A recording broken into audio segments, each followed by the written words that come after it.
Suatu hari di Taman Kaputren Cirebon pada malam hari, Kilat dan Guntur menyambar.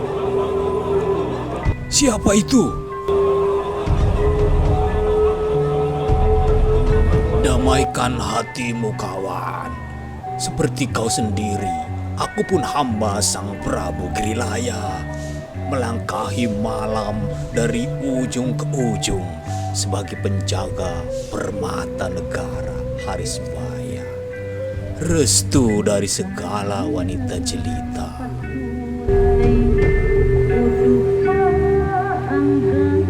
Malam ini adalah malam di mana jari-jari angin yang tajam dan dingin menyentuh-nyentuh tengkuk.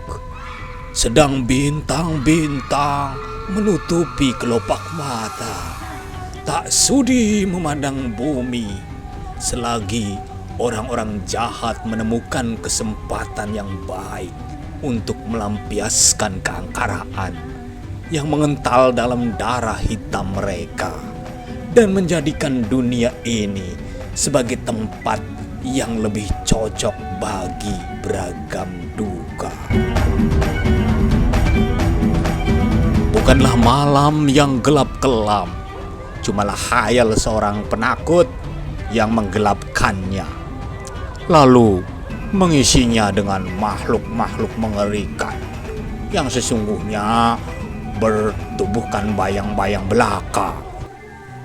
Hatiku terbuat dari gumpal yang sama keras dengan hati yang kau pendam di dadamu.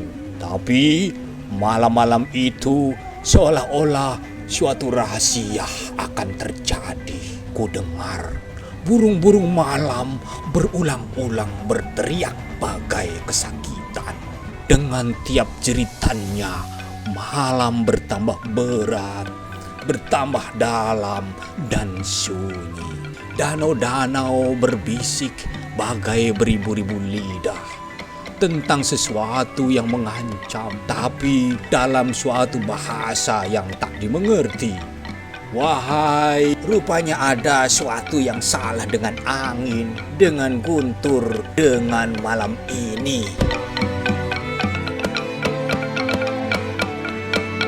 Kalau ada suatu yang salah di dunia ini, tidaklah lain kecuali dengan hatimu sendiri.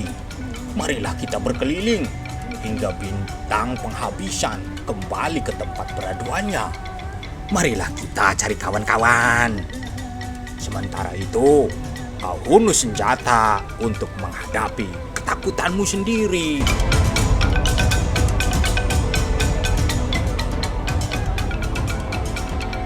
Kemudian penjaga-penjaga perang datang Pangeran Besan Ulun termenung-menung diikuti oleh Wak Batara Lengser yang gelisah dan mencemaskannya.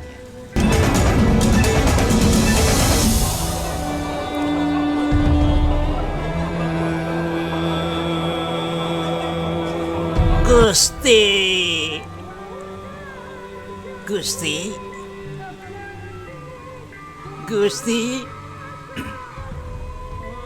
Rekah bibirnya yang merah muda adalah mawar yang bermusim abadi. Dialah penjelmaan pohaci musim bunga. Turun ke bumi menyebar warna dan wangi. Dan seluruh gairahku ranum pada kedua belah dadanya. Gusti, langit yang amarah memperlihatkan muka hitamnya, sedang awan menjilat-jilat lidah api ke muka bumi. Guntur bergelegar mengguncang-guncang cakrawala, mengusir bintang-bintang ke tempat-tempat bersembunyi. Mengapa pula Gusti masih mengembara? Mengapa Gusti memasuki taman ini, di mana maut senantiasa mengancam pada barang siapa yang masuk, siang maupun malam? Gusti, kalau Gusti Sang Gesan Ulun, dengarlah kata-kata Mang Lengser yang cemas ini. Siapakah Gesan Ulun? Siapakah dia? Gesan Ulun bukanlah aku. Ia sudah tiada. Lenyap bagai berbagai mimpi kecemasannya ketika dua bintang dengan kerling jelita mengisyaratkan padaku betapa sebenarnya aku ini.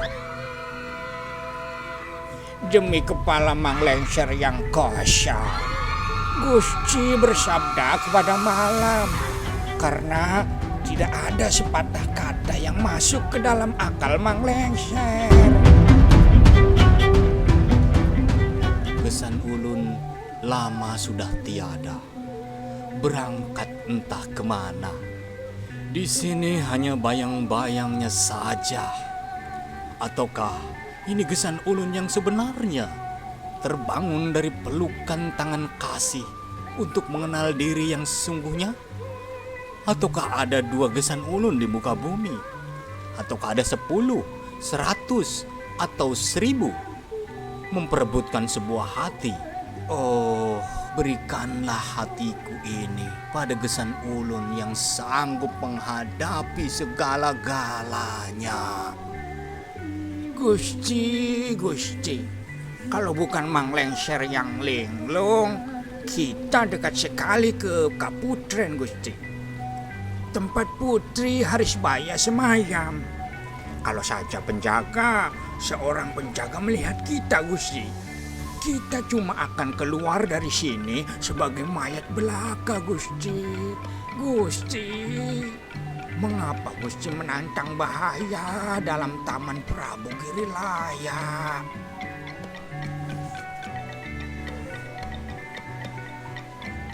Janganlah bertanya mengapa dan bagaimana. Rupanya orang menjadi dungu ketika dia mengerti arti bahasa yang diucapkan oleh kerlingan mata.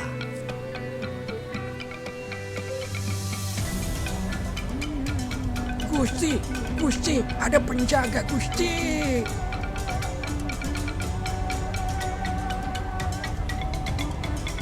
Empat orang panakawan Gesan Ulun, yaitu Nangganan, Sang Yang Hawu, Kondang Haba, dan Terong Peot datang dengan keris terputus.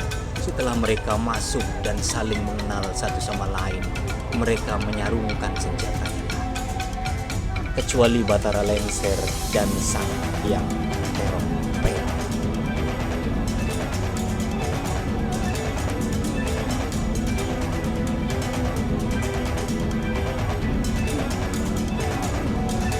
Telah kami susuri seluruh lereng dan bukit di seluruh kota Cirebon Raya. Telah kami susupi setiap bayang yang telah dijatuhkan gumpalan mega. Karena Gusti lenyap di mata kami dan bahaya membayang di mata kami. Izinkan kami menjemput Gusti pulang segera ke Pasanggerahan, atau izinkan kami menjaga Gusti hidup atau mati di sisi Tuan. Malam, rumah, segala yang menyenangkan cumalah bagi kanak-kanak atau orang yang sederhana, yang menerima dunia seperti adanya, yang menerima hidup dengan kedua tangan. Pulanglah Mamanda lebih dulu. Tanpa Gusti tak akan pulang. Gustilah permata yang dititipkan oleh rakyat Sumedang Larang. Gustilah ajimat Ibunda Syuri pucuk umum di Sumedang Larang, menantikan Gusti di Kutamaya. Marilah segera pulang, Atau sedikitnya keluar dari gerahan maut ini, karena sebagaimana Gusti mengetahui, Pamanda Girilaya melarang, mengancam dengan hukuman mati barang siapa masuk ke dalam taman mendekati Tuan Putri. Marilah pulang bersama kami sebelum para penjaga mendengar atau melihat bayang-bayang kita jatuh di tanah terlarang. Rupanya sepasukan gurindam dan sepasukan siluman sedang berjuang di padang-padang angkasa gemuruh. Langkah-langkah besi, angin bagai ringkih kuda, berdentum-dentum bunyi senjata beradu. berkilat-kilat mata pedang dan lembing. Oh, adakah perjuangan yang lebih hebat daripada peperangan yang terpendam di medan-medan dalam kalbu manusia? Ada sesuatu yang salah dengan tuanku. Gusti sudah berhari-hari membisu. Awan menjatuhkan bayang menyuramkan muka Gusti. Sudah berhari-hari membisu. Kamilah yang saling bertanya-tanya karena cemas meramal malapetaka. Dan kini Gusti pertaruhkan jiwa Sumedang Larang menang maut di taman terlarang. Bukalah hati tuanku kepada kami. Bagilah segala duka melalui kata-kata. Demi hidup mati cumalah bagi Gusti semata. Sesungguhnya lah, marilah kita dengar supaya pertimbangkan, supaya kami carikan jalan keluar dari segala persoalan yang menyusahkan hati Gusti, supaya kita mencari jalan keluar dari taman ini dan dari ancaman hukuman mati. Berilah kami sepatah kata, walaupun Gusti meminta nyawa sebagai ganti. Gustilah hidup mati Sumedang Larang, tiadalah harga kami di sisi Gusti. Lepaskan hamba memandang sekali lagi wajah jelita Putri Harisbaya. Dan besok, marilah kita pulang ke Kutamaya. Demi segala penghuni angkasa, tidak adalah halilintar lebih mengejutkan daripada sabda Gusti Prabu. Marilah kita satukan usul dalam kata-kata, lalu kita ajukan pada Sang Prabu.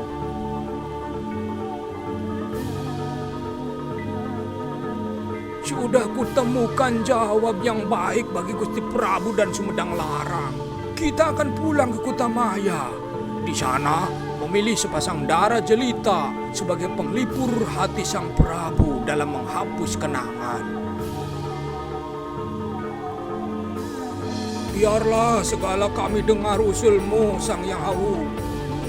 Ingatlah, kita berada dalam Taman Malapetaka. Katakanlah sebelum penjaga melihat kita, supaya kita cepat-cepat keluar tanpa terluka.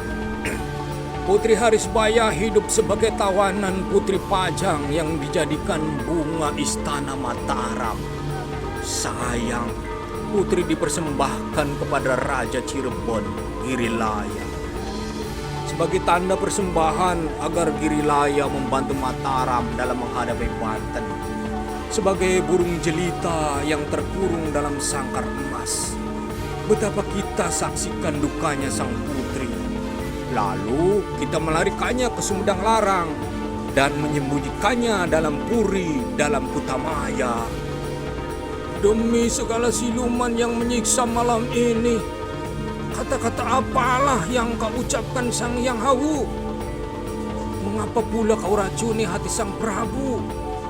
Kondang Hapa, segeralah katakan kepada kami, bagaimana pikiranmu dalam menentukan nasib kita, nasib rakyat Sumedang Larang dan Kutamaya. Biarlah Sang Hyang Hawu mengetahui bahwa lidahnya terpaksa melawan 3 lidah kita.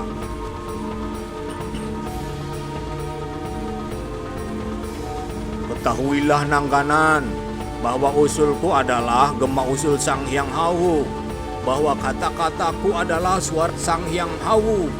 Kami punya 2 lidah, tapi kata cuma 1. Lebih baik kita melarikan Sri Ratu, karena hal itu akan lebih baik bagi Sang Prabu. Yang berarti lebih baik bagi Sumedang Larang. Demikianlah pikirku. Demi segala pujangga dan pohaci, demi segala isi kayangan, rupanya dunia sudah begitu tua. Kalau tidak, tentu penghuninya akan lebih merelakan seorang putri daripada seluruh rakyat yang tidak berdosa, yang tak tahu apa-apa di Sumedang Larang. Kalau kita larikan putri ke Sumedang Larang, pasti itu berarti perang. Kita akan perang. Berarti pembunuhan yang besar-besaran dan pembakaran, perampokan, kelaparan dan penyakit. Sungguhkah kalian rela, Kondang Hapa? Sang Hyang Hawu mengorbankan beribu-ribu rakyat Kutamaya dan Sumedang Larang mungkin menjadi abu demi seorang putri jelita. Janganlah kau katakan demi Kutamaya. Jangan pula kau katakan demi Harisbaya. Katakanlah demi Sang Hyang Tunggal yang mengerahkan kemerdekaan bagi tiap manusia. Oh pemimpi yang tak pernah terjaga. Engkau berkata kepada langit dan bukan kepada kami. Engkau berbicara pada para pujangga dan para pohaci, bukan pada manusia. Apa kau kira lidah manusia cukup suci untuk membentuk kata-kata merdu bagi telinga mereka yang sakit? Berpikirlah seperti manusia, berkatalah pada manusia. Isi khayangan tidak akan mendengarkan katamu. Mereka cuma akan merasa terganggu dan akan menghukum kita dengan perang.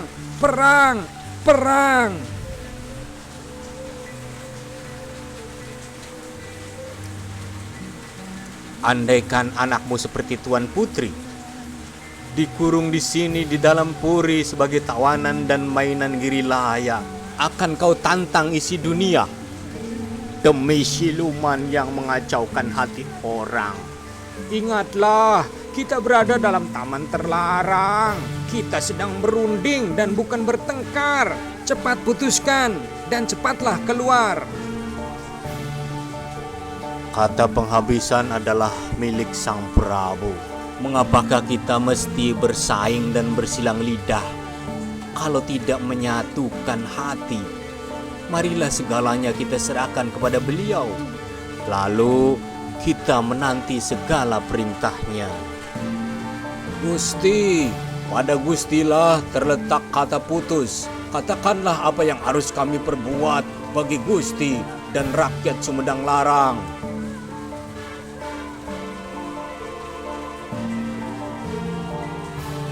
Kalau kau seorang raja, jadilah raja terhadap hatimu, terhadap dirimu sendiri.